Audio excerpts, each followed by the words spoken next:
Assalamualaikum warahmatullahi wabarakatuh. Selamat pagi teman-teman. Selamat pagi kepada Ibu Nur Sakina Anissa Lutfin, SPD MPD, selaku dosen pengampu mata kuliah Ilmu Alamiah Dasar. Dan terima kasih kepada teman-teman saya yang sudah mempercayakan saya untuk menjelaskan materi yang kami bawakan yang berjudul Bumi dan Alam Semesta.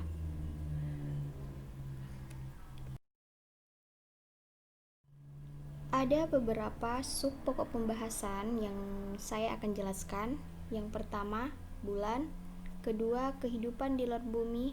Ketiga, alam semesta.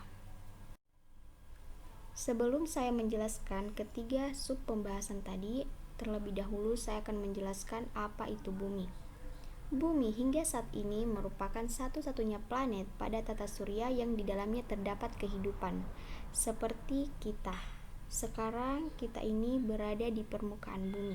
Bukan hanya kita sebagai manusia, namun hewan dan tumbuhan pun juga ikut hidup di permukaan bumi. Bahkan makhluk hidup yang mikroskopis yang tidak terlihat oleh mata secara langsung seperti bakteri pun juga hidup di permukaan bumi. Ya, baik, kita masuk pada pembahasan yang pertama, yaitu bulan. Sebagaimana planet yang lain, dari jauh bumi tampak sebagai bola yang melayang mengedari matahari yang mempunyai sebuah satelit yang disebut bulan. Ada beberapa teori mengenai proses pembentukan bulan. Yang pertama itu adalah teori fisi.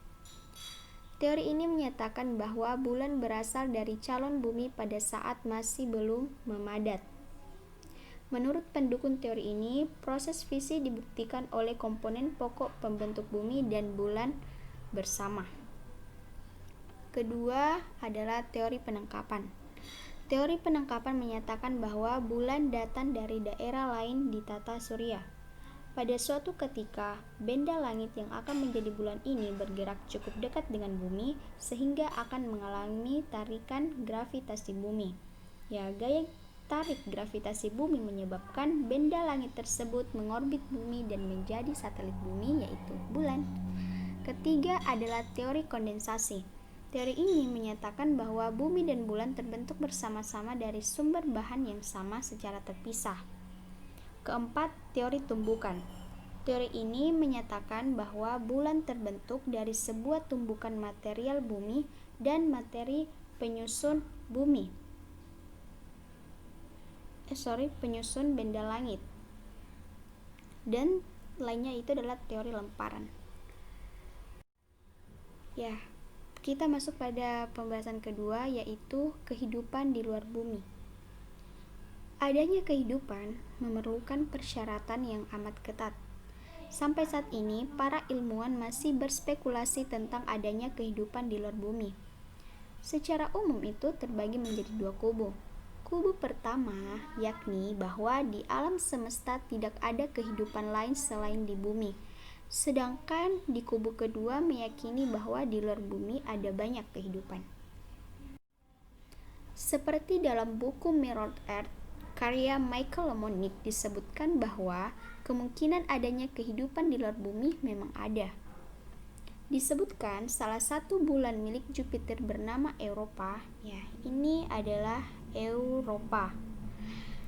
Europa itu dicurigai sebagai salah satu tempat di luar bumi yang memiliki tanda-tanda kehidupan makhluk asing seperti alien. Pasti nama alien sudah tidak asing di telinga teman-teman semua. Ya, hal ini dibuktikan dengan adanya penampakan retak permukaan es yang relatif mudah. Kita masuk pada pembahasan terakhir, yaitu alam semesta. Alam semesta itu adalah suatu jagat yang tak terkirakan besarnya yang di dalamnya terdapat miliaran bintang yang berkumpul menjadi suatu galaksi. Menurut Lucretius, alam semesta itu sebagai semua yang bergulung atau bergabung menjadi satu. Ada beberapa teori yang menjelaskan tentang terbentuknya alam semesta. Yang pertama, teori Big Bang yang dikemukakan oleh Abbe Georges Lemaire, di mana alam semesta berasal dari ledakan bola api yang panas dan padat, mengembang sampai keadaan lebih dingin dan menghasilkan sejumlah letupan foton. Kedua adalah teori ekspansi kontraksi. Ya, mengatakan bahwa tenaga dari reaksi hidrogen kemudian menyusut mengeluarkan tenaga panas yang sangat dingin. Selanjutnya itu adalah galaksi. Ya, seperti yang saya katakan tadi bahwa alam semesta itu di dalamnya terdapat kumpulan bintang yang membentuk galaksi. Ya, terbentuknya galaksi menurut Flower 1957, di alam semesta ada kabut gas hidrogen yang besar bergerak perlahan membentuk rotasi. Akibat kontraksi ini, massa bagian luar banyak yang tertinggal sehingga terbentuklah bintang-bintang membentuk sebuah galaksi. Ada beberapa bentuk-bentuk galaksi. Yang pertama, eliptikal dan spiral. Ya, salah satu contoh dari galaksi itu adalah galaksi Bima Sakti. Ini adalah galaksi Bima Sakti ya. Selanjutnya adalah tata surya. Tata surya merupakan organisasi teratur pada matahari yang dikelilingi planet-planet. Kemudian planet-planet ini dikelilingi oleh satelit. Ya, tata surya ini merupakan bagian dari galaksi Bima Sakti yang tadi ya. Dalam tata surya juga terikat objek lain seperti objek lain selain planet dan satelitnya seperti komet, asteroid, meteor, dan meteoroid. Ada beberapa teori yang mengemukakan tentang terbentuknya tata surya. Yang pertama, teori nebular yang dikemukakan oleh Kahn dan Laplace. Ya, dia mengatakan bahwa tata surya terbentuk dari kondensasi massa awan panas atau kabut gas yang sangat panas. Kedua, teori planetesimal yang dikemukakan oleh Chamberlin dan Moulton mengemukakan bahwa pembentukan sistem tata surya tidak berasal dari satu massa, melainkan dua massa kabut yang saling berdekatan. Terakhir, teori tidal yang dikemukakan oleh James Jeans dan Harold Jeffreys mengatakan bahwa planet dan benda-benda angkasa lainnya merupakan percikan dari matahari. Selanjutnya itu adalah bagian-bagian tata surya. Perlu kita ketahui juga loh, bagian-bagian tata surya itu apa-apa saja. Yang pertama itu adalah matahari. Kedua adalah planet Merkurius. Ketiga, Venus. Keempat itu ada bumi dan di sampingnya ada bulan. Ini adalah bulan. Dan selanjutnya itu adalah planet Mars ya. Ini adalah asteroid.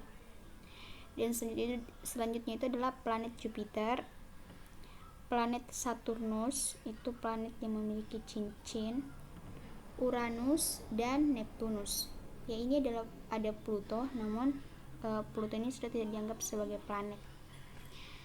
Oke, sekian materi kami kelompok 4. Semoga bermanfaat bagi teman-teman juga. Lebih dan kurangnya mohon dimaafkan. Terima kasih atas perhatiannya. Kami akhiri dengan ucapan wabillahi taufiq wal hidayah. Wassalamualaikum warahmatullahi wabarakatuh.